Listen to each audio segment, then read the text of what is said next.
Okay, people, as you can see, is AMP Collectibles here.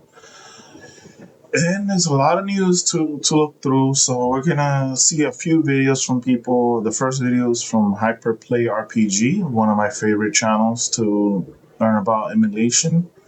And thank you for the new subscribers. I've noticed a few upticks in subscribers, so I hope you like what you see here. So here we go. We're gonna start his. Again, this with no volume because I want to do my own commentary to it. Um, but yeah, if you want to see his video, I'll leave a link to it. So here's a demo of Anbernic's showing some 3DS emulation. So I guess my speculation was not right on because we don't know the chipset yet, but I'm assuming it's still going to be the Unisoc Tiger 618, or it could be the 620. Um, so this is interesting. I like how it looks. Definitely still thinking about the clear color. Maybe just depends on. Um, I guess it depends on the if I really feel like I need it. Currently, like I said, I have a DS Lite. This is going to be better screens, obviously. There's going to be analog sticks. And if it can play some, most likely it could play some PSP as well, which is another system I'm really interested in. And there's going to be just so much really cool stuff with this.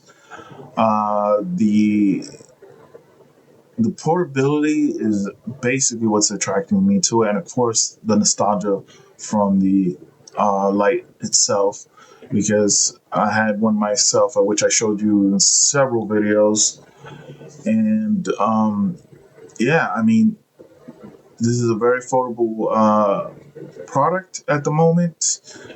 Interesting, nonetheless. I think the hinge design and the mic design was well done. So far, from what I can tell, you know, the DS was one of my biggest consoles that I really did enjoy when it was out. Um, have a decent collection. So yeah, this is probably a buy. I just don't know if it's worth it when I got the Thor on the way. Unfortunately, I'm still waiting for it. I wish I was a reviewer where I could probably get this earlier than most, because it seems like the reviewers got it first than anyone else, even their ones that they ordered with their own money. But I'm not mad at them or anything like that. I'm just saying that's what it seems like. So yeah, as you can see here, they're showing some games like you know, everything that you would assume this is. Now I did look through Reddit, and there was a someone posted a post saying that the RGDS from Anbernic may be released on November 17th, 16th, and 17th. That's what I'm hearing at the moment. I have no way to confirm this, but that's what I have at the moment for at least some information that's new. I'm thinking sometime by Halloween we're gonna get some more information, maybe even on November 1st. But we'll see what happens with that. And yeah, I like everything about this. Again, I don't know if it's worth it for me, but I don't know. It's I'm really liking the just everything about the device. Especially if it has no fan and it doesn't get too hot, it should be an ideal device for DS emulation. I don't want to be bringing out my Thor again around town when I have stuff to do because it's an expensive item. I don't like that it's not fully closed when you close it. That worries me a lot when I have it in my pocket. I tend to sometimes carry my everyday carry without a case. Just depends. So I am interested, obviously. And there's still it's still up in the air what if I'll get it or not, depending on the latency, depending on a lot of things. They say it's under $100, but we're assuming that you're gonna pay at least $100, at least here in America, to be delivered. Definitely get it from the directly from Anbernic. They have an eBay store. They have um, directly you can go to directly to them, and they do seem to have some. And this is Hyperplate showing you a spreadsheet. When you go to this channel, you can look at the spreadsheet. It shows you some of the games that could be played on this, um which is great. I mean, I'm just loving that. Do At this point, if you do get this device, learn that PAL ROMs are better to source, because you have 50 frames per second that you would rather emulate that way, where it becomes a little easier. I tend to not go for the European ROMs. It's just because obviously I'm American, but uh, yeah, this would be something I would have to set up with my own card to see the differences. I think it would be a smart move to do that if you do get this device. Anyone that's out there interested, um, yeah. So there's a lot of stuff that we have to learn from this device. I don't have a Tiger 618 device or a 620 device, so this will be somewhat of a new chip to play around with and to tinker with. Um, yeah, that's really about everything I need to say about that. I don't want to talk too long about this. I'm gonna cut it here, but you can see the rest of the video. But I'm gonna pause it to in my end to check for the next video that I want to talk about. Okay, we're back, and we're looking at the Mayu Mini Flip. Now, this is another interesting product, and as you can see some of the specs on the screen, we're watching Mayu's official YouTube, and they're doing an unboxing. I'll leave a link to their channel as well. Sorry, I'm not sure if I'm seeing myself right because the screen is very small when you're doing this on OBS. So, like the typical way you see them, how they are, I do feel compelled to get this device. The only thing is that earphone jack. It's annoying that it's not there. This one is similar power to the Mayu Mini uh, and the Mayu Mini Plus. Has the same internals and everything, so you could get to play PS1. That's the highest you're gonna go. Also, you're going to be able to get Onion on this, and Onion is one of the best OS ever. I'm like obsessed with that one. I did eventually get rid of my Mayu Plus, the Plus. I still have my Flip, the Mayu Flip, the regular one, obviously, and I'm loving that thing. There's no reason for me to get this or for anyone that has that. The only thing I would possibly get this for is because it's just smaller, and I'm not the youngest guy, so it's a little bit. I like the original. It's the right size, I think, for what I need it for. This is just an interesting product, and I would love to try it out and just see if I like it. But I probably won't do that. But this probably be the color that I would get, the either the black or the gray. It's around $50. is the retail, but you're gonna get it for like probably 70 or you know how it is. It's not gonna be around that price. Maybe in a year's time it will be. It'll be an interesting everyday carry, but at the moment I don't see a reason for anyone that has the original. And yeah, there was hinge issues with the original. This one seems to be improved, but that doesn't take away the fact that sorry, starting another video. That doesn't take away the fact that um, the original. I only have the original. I don't have the version 2. That my hinge is perfect, and a lot of people have not had problems with it. Again, I'm not gonna accuse anyone of having, uh, you know, not knowing how to use their items, but I notice that people that it seems like that they take care of their devices from viewers that I watch, and people that were purposely trying to break their items. It shows that they were doing that. Again, I'm not saying it's perfect. I had some problems with mine. I did have like a SD card problem, which it still reads the SD card. The only problem is that currently, when you put the SD card into a SD card reader, it does not read it. But once you put it into the device, it reads it, and you can transfer files that way.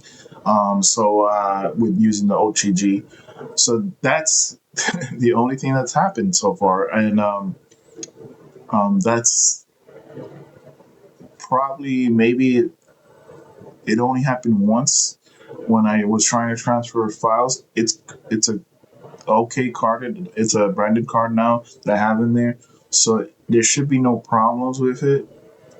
But yeah, that's what happened with it so far. So I'm not trying to be like blaming people problems with it because of user error, but it's possible. That's a possibility. Just saying.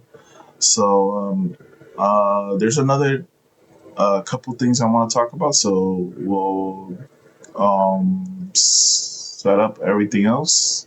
So another video to show you guys. Okay, so as you can see, I'm reporting on the news that we found out a few hours ago on the G2 from Retroid. There's also the RP6, which I'll show you the specs later. But currently, we're looking at the G2, which is the least expensive out of the two, and two SKUs, by the way, guys. So, from the G2, the colorway, I think they should have done this in the beginning. It's the same chip, I believe, that's in the classic, um, Pocket Classic. The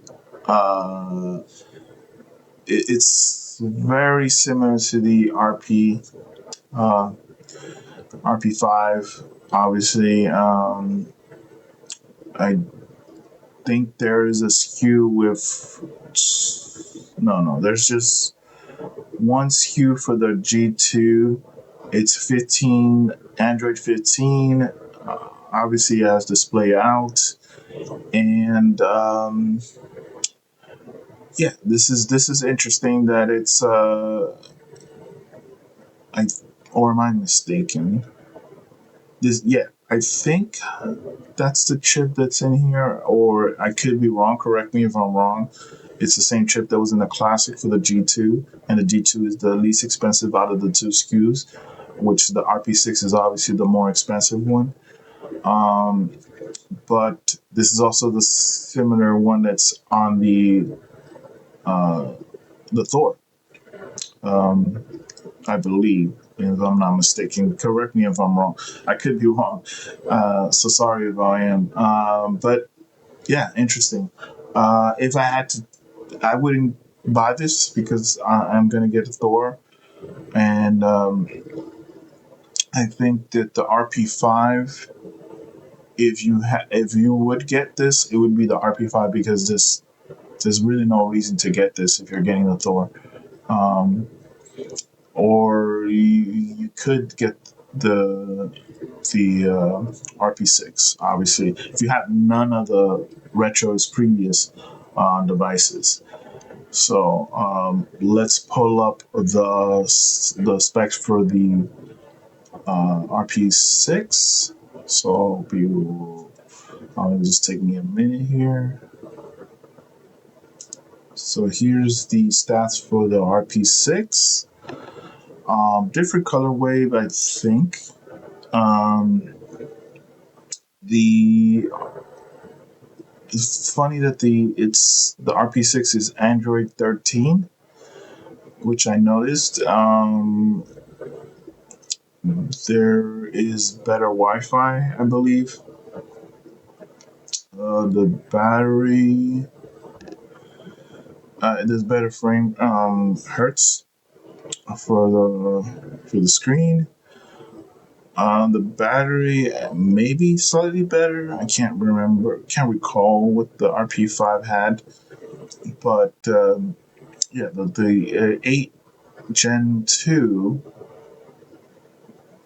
is the one that's on the Thor. I think yes, the Thor, the base model. So yeah, I'm more of a clamshell person myself. I was thinking this was gonna happen. So yeah, I'm really happy that that's what I have coming my way. There's no need for me to upgrade to this because I do have a Flip 2 and I have a mini version 2. So yeah, this is if I had to choose if I was going to get this, I would probably get the silver, and it would only happen if um, the price goes down, or I would even probably get the Conqueror Pocket Fit because it at least has the 8 Elite. But at this point, I'm hoping that I don't have to buy anything for a while. Um, the Elite is interesting, but there's no compatibility currently. It's not as good as the Gen 2 or the G2 Gen 1. So those have better compatibility, at least so far from what I can tell. And tell me what you guys think. What are you excited for? And if you have any of previous Retroid devices, will you be upgrading, or you don't have it and then you're contemplating now, maybe I should just get this if you're not a dual screen fan. So that's what I think right now about it. It was a given this was going to happen.